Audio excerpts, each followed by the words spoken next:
Hello everyone, আসসালামু আলাইকুম। সকলে ভালো আছেন? আমিও আপনাদের দোয়া আল্লাহর রহমতে ভালো আছি। তো আজকে ডিসেম্বরের 16 তারিখ 2024 সাল। 1971 সালে এই দিনে আমরা স্বাধীনতা অর্জন করেছি, বিজয় আমরা ছিনিয়ে নিয়েছি। তাই আজকের দিনটি খুব ঐতিহাসিক দিন। এখন আমরা স্বাধীন দেশে বাস করছি। 1971 সালে সকল মুক্তিযোদ্ধাদের এবং আমাদের 30 লক্ষ মা বোনের ইজ্জতের বিনিময়ে আমরা এই স্বাধীন বাংলাদেশ পেয়েছি। তো এটা হচ্ছে আমার নাতিন জোনাইরা তাবাসসুম তুরিন। তুরিন হাই বলে দাও। হাই বলো, সকলে ভালো আছেন?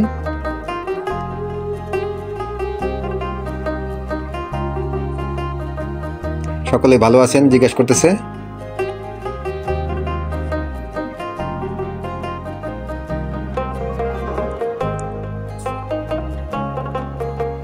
তো আজকের বিশেষ কোনো ব্লগ দেব না, আজকে শুধু একটি রান্নার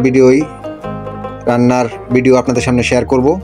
তো আপনারা ধৈর্য সহকারে সম্পূর্ণ ভিডিওটি দেখবেন। আশা করছি আপনাদের কাছে ভিডিওটি ভালো লাগবে। তো আমাদের চ্যানেলটিকে যেভাবে আপনারা সাপোর্ট করতেছেন, শুক্রিয়া না জানিয়ে উপায় নাই। কারণ হচ্ছে আপনারা আমাদের পাশে আছেন, সাপোর্ট করতেছেন, আমাদের ভিডিও দেখতেছেন, লাইক দিতেছেন, কমেন্ট দিতেছেন আর শেয়ার করতেছেন। সব কিছু মিলিয়ে আমাদের পাশাপাশি আপনারা আছেন। এজন্য আপনাদের অন্তঃস্থল থেকে কৃতজ্ঞতা এবং শুভেচ্ছা জানাচ্ছি। এভাবেই থাকবেন আপনারা আমাদের পাশে। তো আজকে আমরা রান্না করব ইলিশ মাছ দিয়ে সিম, আলু এবং বেগুন দিয়ে একটি তরকারি রান্না করব। এই তরকারি রান্নার ভিডিওটি আপনাদের সামনে শেয়ার করতে চাচ্ছি। তো আমরা এখন চুলার উপর বসিয়ে দিলাম একটি ফ্রাই প্যান, আর ফ্রাই প্যানে দিয়ে দিলাম সয়াবিন তেল।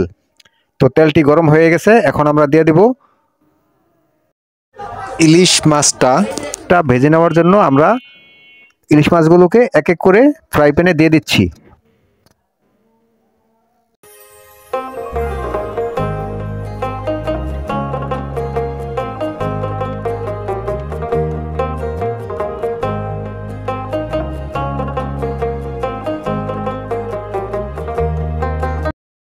মাছগুলোকে এপিট উপিট করে উল্টিয়ে পাল্টিয়ে ভেজে নেই সুন্দরভাবে।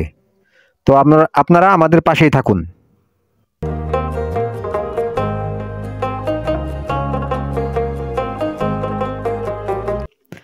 আমাদের মাছগুলো ভাজা শেষ হয়ে গেছে, এখন আমরা মাছগুলোকে নামিয়ে নেব।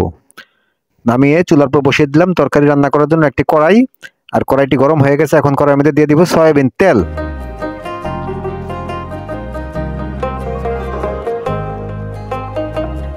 সয়াবিন তেলটি গরম হয়ে যাওয়ার পর দিয়ে দেব আমরা পেঁয়াজ কুচি।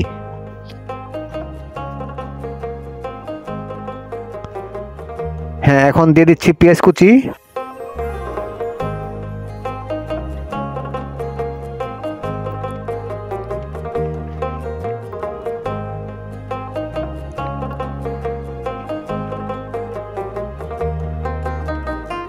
পেঁয়াজগুলোকে তেলে ভেজে নিচ্ছি। তারপর দিয়ে দেব মরিচ এবং হলুদ বাটা। পেঁয়াজটাকে মরিচ এবং হলুদ বাটার সাথে কষিয়ে নিচ্ছি। তারপর দিয়ে দেব স্বাদমতো লবণ।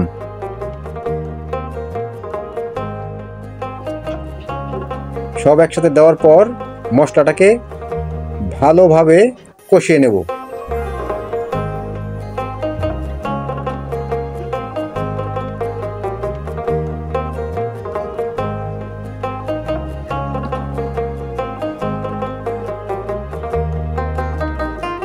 মশলাটা কষানো হয়ে গেছে, এখন আমরা কাটা সবজিগুলো দিয়ে দেব। শীতকালে শীতের দিনে ইলিশ মাছ দিয়ে সিম দিয়ে নতুন আলু সাথে বেগুন থাকবে, খাবারটা জোস হবে। আপনারাও বাসায় ট্রাই করে দেখবেন। তো এখন একটা ঢাকনা দিয়ে ঢেকে দেই, ফিরবো 10 থেকে 15 মিনিট পর। তো তো আপনারা আমাদের পাশেই থাকবেন এবং আমাদের ভিডিও দেখতে থাকেন আমরা কিভাবে ইলিশ মাছের তরকারি রান্না করি। ঢাকনা খুলে দেখি, হ্যাঁ মোটামুটিভাবে সিমগুলো সিদ্ধ হয়ে গেছে মেবি, বাট পটেটো অর্থাৎ আলুগুলো এখনও সিদ্ধ হয়নি। তো আলুগুলো সিদ্ধ হওয়ার জন্য আরেকটু সময় দিতে হবে।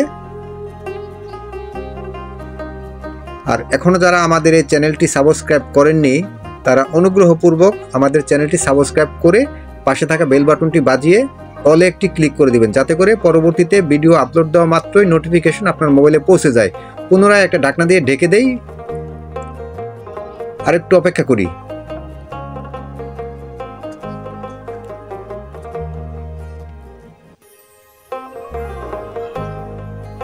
এখন ঢাকনা খুলে দেখি আলুগুলো সিদ্ধ হয়েছে কিনা। হ্যাঁ, আলুগুলো সিদ্ধ হয়ে গেছে। এখন আমরা এই রান্নাটি ঝোল দেওয়ার জন্য একটু পানি মিক্স করে নেব এর সাথে। এখন দিয়ে দিচ্ছি পানি। যেটা বলতে চাচ্ছিলাম যে যারা এখনো সাবস্ক্রাইব করেছেন, আমাদের চ্যানেলটি সাবস্ক্রাইব করে আমাদের ভিডিওটি দেখছেন, আমাদেরকে সাপোর্ট করতেছেন, তাদেরকে অন্তরস্থল থেকে জানাচ্ছি শুভেচ্ছা ও অভিনন্দন। আপনারা এভাবে আমাদের পাশে থাকবেন, ছেড়ে যাবেন না।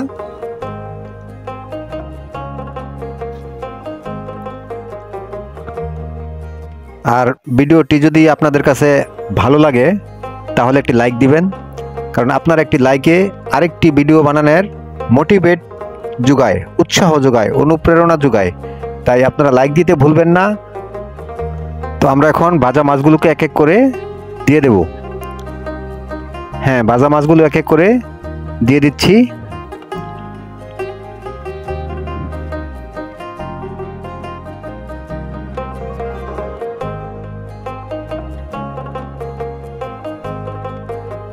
দেখে থাকেন বা কথাবার্তার ভিতরে যদি কোনো অশালীন কিছু থাকে তাহলে আপনারা প্লিজ প্লিজ প্লিজ কমেন্টের মাধ্যমে জানাবেন। আমি পরবর্তী ভিডিওতে সেটা সংশোধন করে ভিডিও আপলোড দেওয়ার চেষ্টা করব। আপনাদের মতামত কামনা করছি। তো আমাদের তরকারি রান্নাটি আলু এবং সব কিছু সিদ্ধ হয়ে গেছে। এখন দিয়ে দিচ্ছি ধনিয়া পাতা। ধনিয়া পাতা দিয়ে আর একটু অপেক্ষা করব, তারপরে ফাইনালি আমাদের তরকারি রান্নাটি শেষ হয়ে যাবে। আর ভিডিওটি যদি আপনাদের কাছে ভালো লাগে তো আপনার বন্ধু বান্ধব আত্মীয় স্বজনকে, আপনার শুভাকাঙ্ক্ষীদেরকে দেখার জন্য ভিডিওটি শেয়ার করে দিবেন, কারণ আপনার একটি শেয়ারেই আপনার সকল শুভাকাঙ্ক্ষী আমাদের এই ভিডিওটি পেয়ে যাবে। তো দাদাভাই মিস করবেন না।